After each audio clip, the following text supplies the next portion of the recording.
कार्य यातूनच स्वातंत्र्याचे स्वप्न साकार झाले।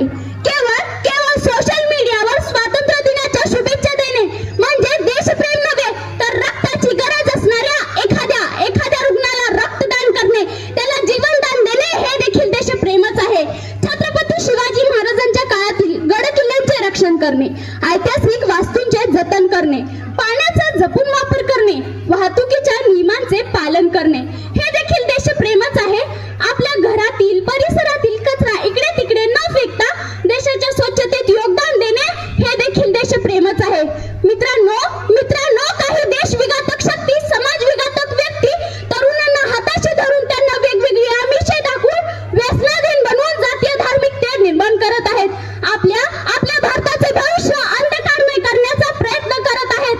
या देश विघातक, समाज विघातक शक्तीवर वेळीच आळा घालणे, त्यांचा बंदोबस्त करणे राष्ट्राच्या दृष्टीने गरजेचे आहे। गुरु, आई, वडील आणि राष्ट्राची सेवा करणे म्हणजेच ईश्वराची सेवा करणे होय। जे तरुण नैराश्यात अडकलेले आहेत, थोड्या अपयशाने खचलेले आहेत, त्यांच्यासाठी उठा, जागे व्हा आणि ध्येय प्राप्तीशिवाय थांबू नका। हा स्वामी विवेकानंदांचा विचार फार मोलाचा आहे।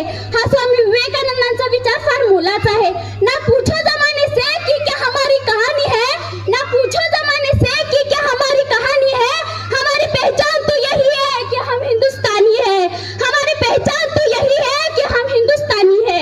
आजचा आपला भारत देश हा स्वतःचा स्वर्णिम इतिहास आहे, उज्ज्वल परंपरा आहे। आज प्रत्येकालाच वाटते आपला भारत देश जागतिक महासत्ता बनला पाहिजे, तर त्यासाठी मित्रांनो आपला भारत देश पैशाने समृद्ध नव्हे तर माणसांनी समृद्ध बनला पाहिजे। त्यासाठी कुठल्याही नव्या टेक्नॉलॉजीची गरज नाही, तर त्यासाठी एकतेची, बंधुतेची, समतेची टेक्नॉलॉजी पाहिजे। त्यासाठी कुठल्याही मंत्रतंत्राची गरज नाही, तर त्यासाठी माणुसकीच्या मंत्राची गरज आहे। मी शेवटी